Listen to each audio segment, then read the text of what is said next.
Hi everyone, I'm Mamumi Nokomo. Thanks for watching. Today I'm going to show you a quick way to recover deleted files, walking you through the actual screen process. If you've accidentally emptied your recycle bin and are panicking, don't worry. Just try these steps first. Wait, you can actually recover files even after deleting them from the recycle bin? And this is for Windows, right? I've heard of system restore points, but I usually keep that turned off because it takes up too much disk space. So how does this work? Is it complicated? Oh, hi, Gero. Yes, this works on Windows perfectly. And actually, we're not using System Restore. Instead, we're going to use a specific tool called Recovery Fox AI to scan for the traces of the deleted data. It's super straightforward. There are no complicated steps at all. That sounds promising. Can you show us a demo? Sure thing. Here's the interface right after you launch it. But first, here's a really important point. This PC has just one physical drive, meaning everything is stored on the C drive. This is a very common setup, but depending on the situation, it can actually make file recovery a bit harder. Think of a partition like slicing a single SSD into separate sections, like a C drive and a D drive. Wait, does that mean the odds are against us from the start? Exactly. Plus, since the operating system lives on the C drive, it makes it messy for a clean test. So for today's demo, I'm going to use this USB drive instead. Just pretend this is a separate partition, like a D drive. USB drives are great for testing because they typically use standard formats like FAT32, which works perfectly for this kind of verification. Sorry, I'm late. Glad I made it in time. You're just about to start the test, right? By the way, my PC actually came with separate C and D drives right out of the box. Storing data on the D drive definitely feels safer that way. Anyway, please go ahead. Oh, hi, Ogaki-san. That's actually a perfect example. All right, let's get started. Right now, I have a test Excel file saved on this USB drive. I'm going to delete it, and then we'll see if Recovery Fox AI can bring it back. But just one quick warning here. With USB drives, depending on your settings, deleting a file often bypasses the recycle bin entirely. So an oops moment becomes a permanent deletion instantly. That's exactly why this is such a valuable scenario to test. Makes sense. Checking the content of the Excel file before deleting it is super important. There's no point in recovering a file if the data inside ends up being corrupted, right? Exactly. Verify, then delete. That's the golden rule for testing. Okay, it's deleted. And as we confirmed, it's not in the recycle bin.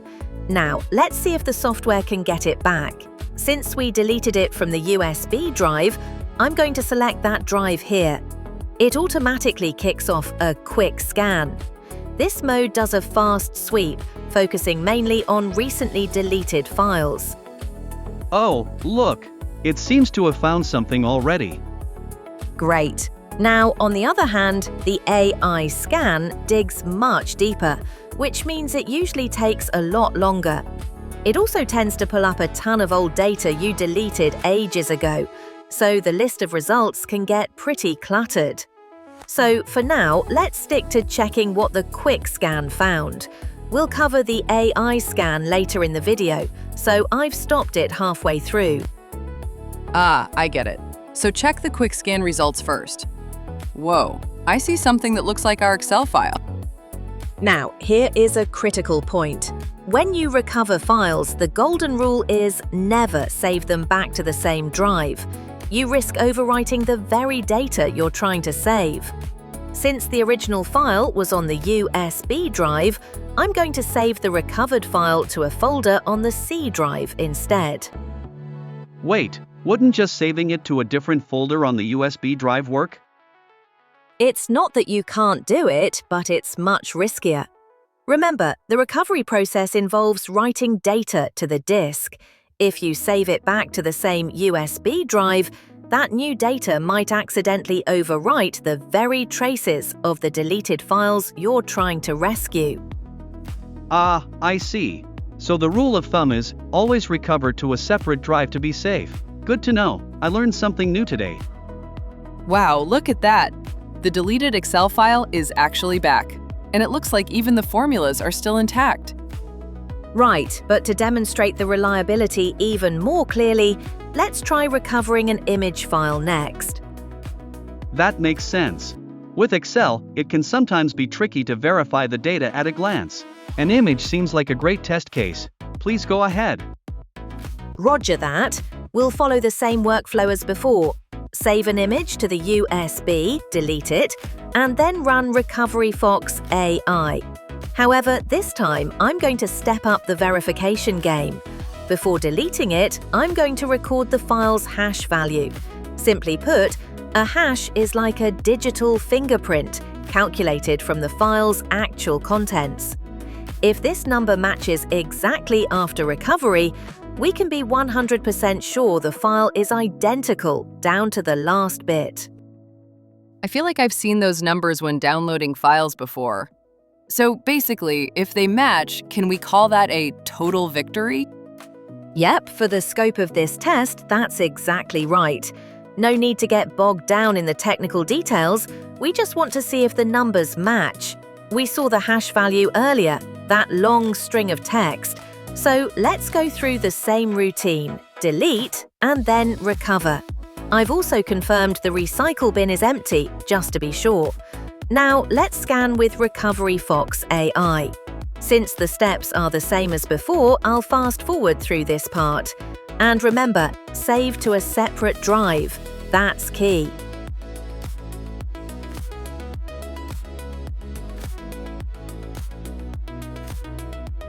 Okay, recovery is done. Now let's verify if it's truly the same file. Opening the image, visually it looks exactly the same. Hang on a sec. Is it possible for a file to look the same but actually be different? Isn't checking this deep a bit overkill for most people? You normally wouldn't go this far in daily life, but since this is a verification video, I want to use the hash to prove the contents are identical. Typing out the command is a bit tedious, but let's do this. Oh, watching this gave me an idea. Couldn't we verify the Excel file with a hash too, to see if it's the real deal? Sometimes visual checks aren't enough to tell. Spot on.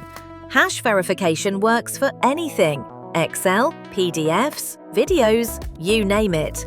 Even if a file looks identical, if a single character inside is different, the hash changes completely. And while we were chatting, the command finished. The strings from before deletion and after recovery, they match perfectly. So we've confirmed that the file is identical down to the very last byte.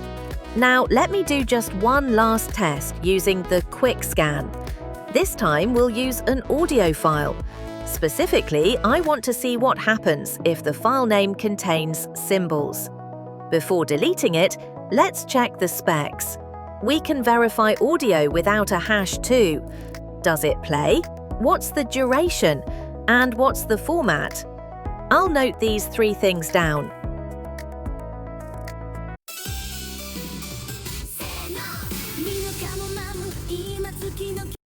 Okay, the audio plays fine. Okay, the playback sounds fine, but teach me exactly how you verify the specs. That's how we know if the recovered file is genuine, right? Yeah, for all practical purposes, this is plenty reliable. I'm using a tool called FFprobe to display and check the duration and format. Writing out the command took a little while, so I'll fast forward through that part. See? The duration in seconds and the file format show up right here. Oh, I see. That's actually really easy to understand for audio files. So if the recovered file matches this data exactly, we can call this test a total victory, right? Exactly. So the process is the same as before: delete, recover, and verify. Since the steps are identical, I'll fast forward through this part. However, this time I'm going to run the full AI scan and let it finish completely. That's because once we're done with this audio check, I want to explain exactly what makes the AI scan different. But first, let's recover and check the audio file found by the quick scan. For now, let's give it a listen.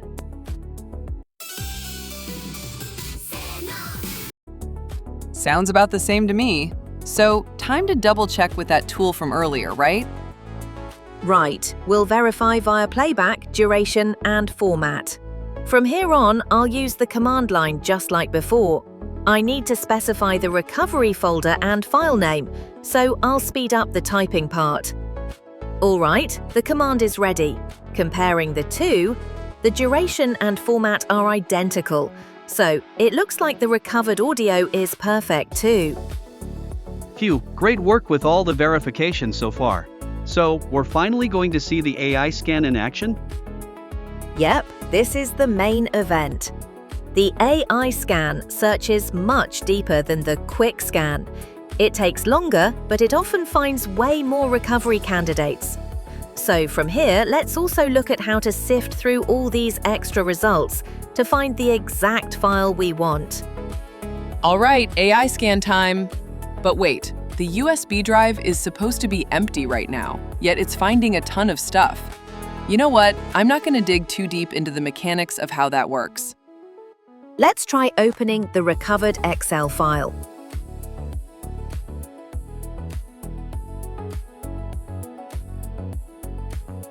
Okay, the file itself opens up just fine.